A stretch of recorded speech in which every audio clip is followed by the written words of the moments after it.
शासन में वास्तव में कहा गया है कि काल काल काल उसे खा जाता है जो काम करे चंडाल का, अब काल उससे क्या खाएगा जो भक्त हो महाकाल का। साथ संगत जी, आज नहीं जितने भी आज राक्षसी प्रवृत्ति के लोग हैं, साथ संगत जी, उन्हें काल खा ही जाता है, हर समय खाया हुआ है। लेकिन साथ संगत जी, जो ईश्वर का प्रभु परमात्मा का भक्त होता है कि एक कालों का काल महाकाल है, यानी सबको बनाने वाला यही है। जैसा कि आपने मानस में देखते हैं कि बड़े भाग मानुष तन पावा, सुर दुर्लभ सत ग्रंथ गावा, सत्संग में और साधन धाम मोक्ष के द्वारा सत्संग में पाई न जे पर लोक सवारा।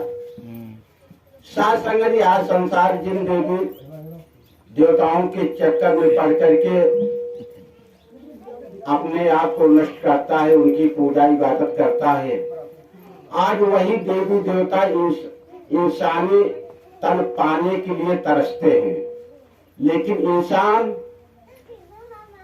एक राजा का लड़का होकर के, साथ संगत जी आप ही देख लें कि अगर कोई राजा हो, उसका लड़का अगर अपने राज के अंदर निकलता है तो लोग उसको भी झुक करके नमस्कार करते हैं, क्योंकि वो राजकुमार होता है, उसकी भी लोग सलामी रखते हैं। लेकिन एक आप ऐसे संसार ऐसे राजा का लड़का है, इस परम पिता परमात्मा के बच्चे हैं कि वो जाकर के सबको सलामी रखता है, जो कि सारे देवी देवता उसे स्वयं नमस्कारी करेंगे, उसकी स्वयं सलामी रखते हैं। लेकिन क्या वास्तव में ये मानव जीवन जो मिला है, क्या इंसान बड़े बड़े घर बना ले, अच्छी से अच्छी गाड़ी ले ले, अच्छे से अच्छे कपड़े पहन ले, क्या इसीलिए मिला हुआ है? साथ साथ नहीं, ये चीज हम पशुओं में भी देखने को पाते हैं। हम कपड़े को धुल करके प्रेस करके सुंदर बना करके उसको पहनते हैं, लेकिन उसी जगह पे अगर हम देखें कि हमारे सामने एक मोर होता है, उसके जैसे सुंदर हमारे यहाँ के कपड़े नहीं लगते हैं, उसके पंख इतने सुंदर होते हैं। उसी जगह पे हम आप घर बनाते हैं, लेकिन साथ संगत जी अगर देखा जाए तो हम पक्षियों में झांक करके देखें कि पक्षी का इतना सुंदर घोंसला होता है, लेकिन क्या उन घोंसलों जैसा सुंदरता हमारे यहाँ के मकान में रहती है? कदापि नहीं रहती है। साथ संगत जी, हम यहाँ परिवार को बढ़ाते हैं। साथ संगत जी, ये चीज पशुओं में भी देखा जाता है। हमारे यहाँ के कोई हम आप उनसे कुछ बढ़ करके कोई ऐसा कार्य नहीं कर रहे हैं जो कि हमारे यहाँ की बड़प्पन किया जाए। बड़प्पन एक कार्य है जिसके लिए इंसान आया हुआ है, प्रभु परमात्मा को पाने के लिए। साथ संगत अगर प्रभु परमात्मा की प्राप्ति कर लेते हैं तो साथ संगत हमारा वही जगह बड़प्पन है, वही जगह इस मानव जीवन को पाने के लिए कदर होती है, अन्यथा कोई कदर नहीं होती है। साथ संगत जी, और इसी को और इन्हीं 84 लाख योनियों को से निजात पाने के लिए मानव जीवन मिला हुआ है, और उन्हीं 84 योनियों को निजात पाने के लिए देवी देवता तरसते रहते हैं कि हम भी मानव जीवन को पा करके अब गुरु कृपा से इस रवि राम का दर्शन पा करके जो हमारी आत्मा इधर उधर भटक रही है उससे निजात पा ले।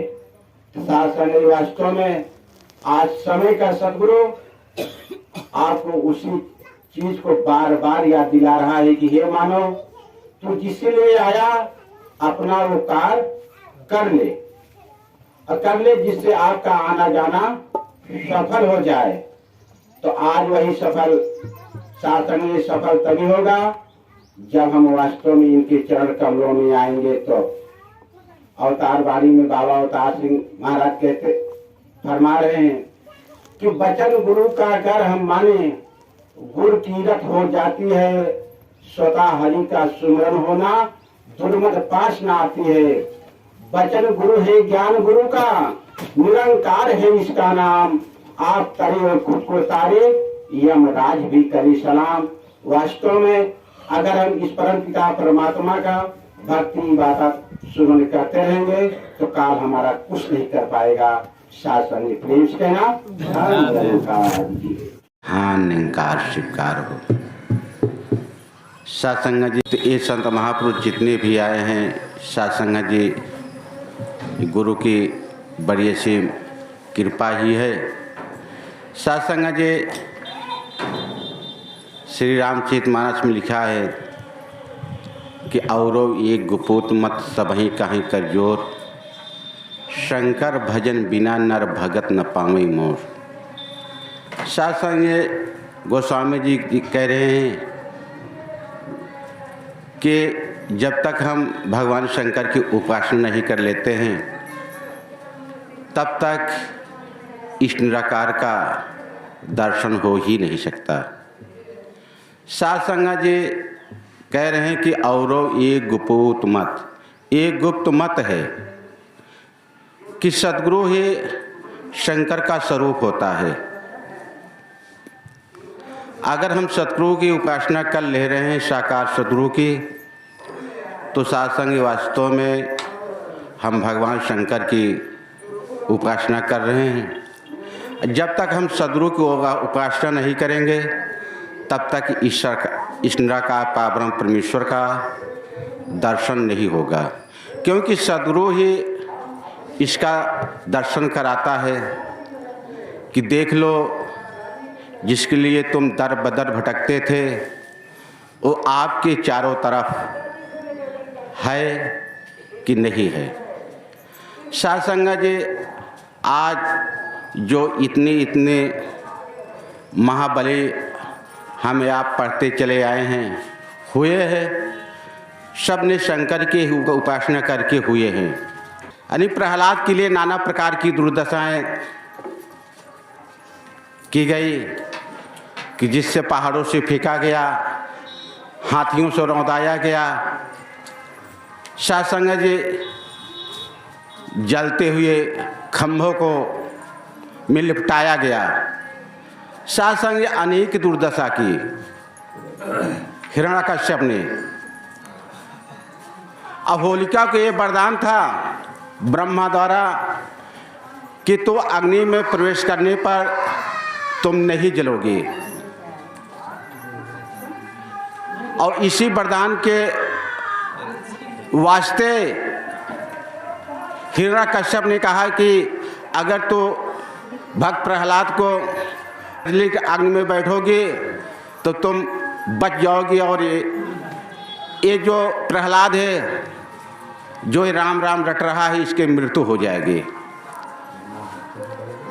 लेकिन सत्संग जी वास्तव में ये तीन लोक का मालिक त्रिकालदर्शी होता है।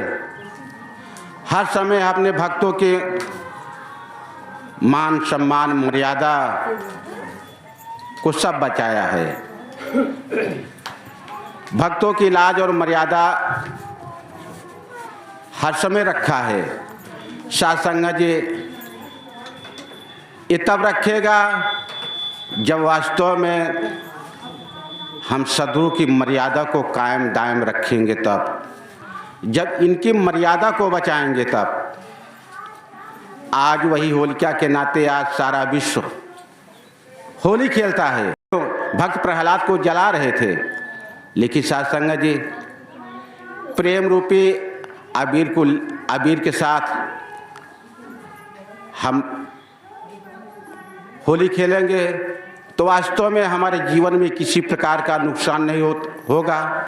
तो साध संगत जी वास्तव में हमारे जीवन के अंदर ये गुरु तभी खुश होगा जब इनकी मान सम्मान मर्यादा को हम कायम रखे रहेंगे, इनके आदेशानुसार अपने जीवन को ढालते रहेंगे, तभी साध संगत जी हमारे जीवन में हर प्रकार की खुशी होगी। तन की खुशी होगी, मन की खुशी होगी, धन की खुशी होगी, हर प्रकार खुशी होगी तब जब इनके वचनों के अनुसार अपने जीवन को ढालेंगे। तब साध संगत जी प्रेम से कहना धन निरंकार जी। जब मीरा जी की साड़ी धो करके धोबी की लड़की आई तो उन्होंने कहा, अरे ओ दीदी तुम कैसी थी और कैसी हो गई। साध संगत जी उसमें ज्ञान छुपा होता है महात्मा के बीच में। मीरा जी की साध संगत जी पूरी जिंदगी बदल गई।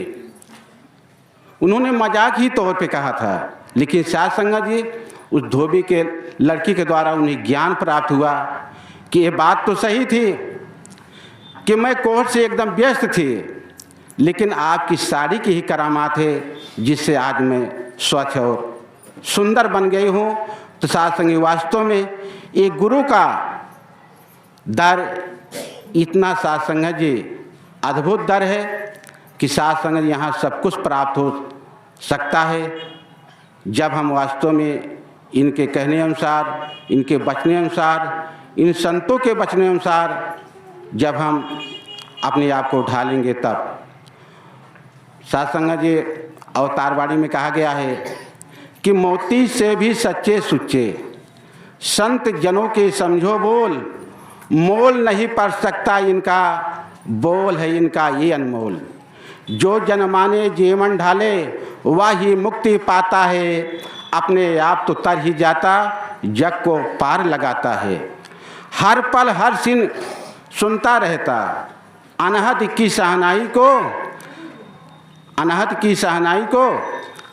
साध संगत जी हर समय इनके ही चरणों में झुकता है और सभी संत महापुरुषों की वाणी को हमेशा हर पल सुनता रहता है और उन्हीं के आदेश अनुसार अपने जीवन को ढालता रहता है। जिसका जीवन इस तरह से होता है साध संगत वास्तव में उसके जीवन में हर समय खुशहाली ही खुशहाली रहती है। साध संगत प्रेम से कहना धन निरंकार जी।